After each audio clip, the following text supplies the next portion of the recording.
Hey, welcome to Office Hours. My name is Nathan Lesnowski, and I'm Concurrency's Chief Technology Officer. And today we're going to talk about the idea of using ChatGPT and OpenAI for the purposes of data mining and how that can be valuable within our organization. So when you think about OpenAI and ChatGPT, a lot of the use cases that people have been already getting value from when they think about just the general ChatGPT experience is the combination of a satisfying user experience and information. The thing I think people find so interesting is that AI can interact with this almost the same way I'd interact with a human, although certainly you can tell certain aspects of it may not be what a human might respond with, or might be like a very formalized human response. But even more so, that what you ask it, even though sometimes the responses might be a little aged, is incredibly wealthy in terms of its information that it provides back. It provides so much rich information that it has gathered together really for the purpose of creating a language model, but even more so is providing value in the content of code, in history and information, and being able to answer really complex questions about law or other things.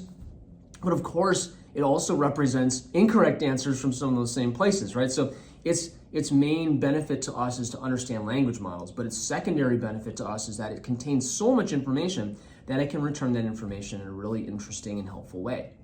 Now, if you combine that with the other ideas that exist for ChatGPT and OpenAI, man, I can use this for a lot for my business. It's not just a toy, it's not just something that kind of accelerates my general productivity from the ability to ask it questions and get answers back, but it can be something that allows me to execute on the mission of my business in a really substantial and accelerated way. And there's three scenarios that I see pretty often here. One is the customer service scenario, B2B or B2C. The next is the sales scenario, B2B or B2C. And then the third scenario that is really interesting is this whole data mining scenario. And you could probably bust that out into all sorts of sub scenarios, right? Or even say that that's representative of the first two. And really what data mining is all about is this. OpenAI contains information about the public. It contains anything that's available if you were to sort of search the internet and Google it, or even some things that maybe aren't readily accessible via that. But what it doesn't understand is the unique language of your business. So think about it this way. OpenAI is really great because it can converse as a human. And it does so in a way that doesn't make us feel like I'm interacting with something which is this sort of other, in the same sense that the legacy chatbots were man, this thing is not a great user experience. It's it can ask me 5 questions. It can only respond just this way. If I don't respond exactly the way it needs to, it doesn't have a satisfying user experience. That's not the case with ChatGPT. It has a much more satisfying colloquial conversational user experience.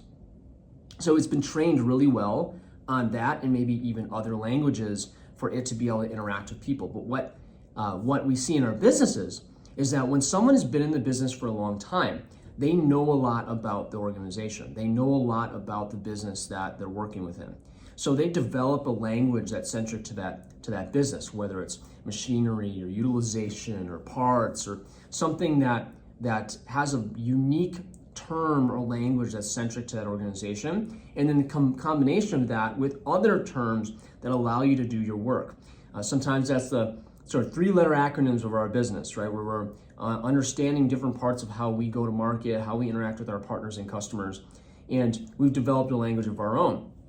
So what data mining is really all about is about helping a machine to combine the capabilities that it brings to the table natively in a sense that it's been trained on this huge set of data, and combine that with industry/company specific language that allows it to answer very nuanced, specific questions that it hasn't been trained on. So an example of that might be how to repair a certain type of machinery, or how to change the oil in a particular type of boat, or how to answer a certain type of question for a customer, how long it takes for us to get a new policy when I add my 16-year-old, things like that. You're going through these different types of scenarios where someone who's been working there a long time just kind of knows. And they know it because it's documented somewhere, but they know it even more because they've been doing it. And one of the most interesting scenarios is to train the platform that it is company GPT. It represents the knowledge of your company in the context of a chatbot.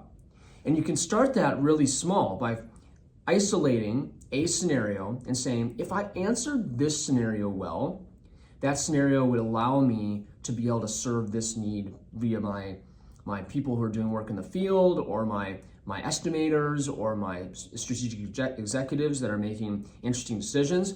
All of that allows me to get to a position where I can ask this bot to answer a really pointed, interesting question, and maybe even combine it with industry knowledge that it has from the general model to be able to help and guide me in the organization. Now, the thing that comes up is, oh wait, that is my private data.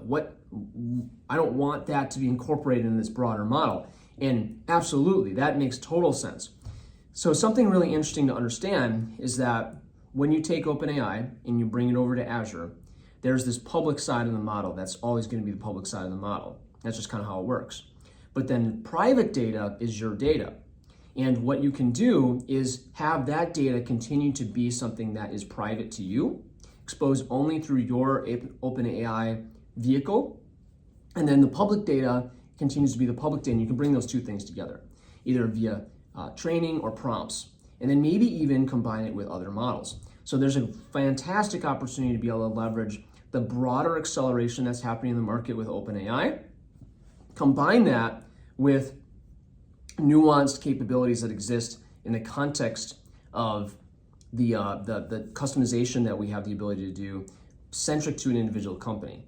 And really what this comes down to is finding those opportunities for you to make your customer's life, your life, someone else's life better by taking the guesswork out of getting information. A lot of times that could be manuals, it could be instructions, it could be historical problems that you've had in your ticketing system. So a lot of examples of where historical information is just too hard to find. And it may be too hard to find for someone to effectively quote the next deal, or to support the next customer, or to answer the question, or to figure out how to apply the right resources, or to think about this next strategy. And what I found is that when we open up that box in a customer, there are so many opportunities that we have to really narrow it down to just a couple of ones to start with, simply because we have to focus our energy. It's never because we don't have enough opportunities. It's always because you have to focus the energy. So really what this whole data mining situation is about is saying, my business has a unique specific language. It takes a while for someone to learn it. What could I do if everyone had access to that body of knowledge in a more rapid, more accessible way, and also combine the sort of either tribal knowledge pockets, think about it that way, and there's even inside the context of a company's language, there is tribal knowledge 1, tribal knowledge 2, tribal knowledge 3. So even within the company, there are subsets of knowledge that exist within that organization. We want to bring that together, facilitate a cross-organizational knowledge base that allows us to serve and address these particular challenges from customers, partners, employees, customer service, whatever. So fantastic opportunity. Do not let this one go. Its time to value is actually very rapid because you're not doing a lot of other prep work. You're just looking for information that's worthwhile. And you're using it as an opportunity to be able to surface it in a way that the business can get value. So next time I see you, hopefully you've already tried this or we've had a conversation about it. I'm so glad that you dropped in to Office Hours. This has been one of my most fun things to do every week, and I'm really glad that you're joining me. Have a great week, and I'll see you next week.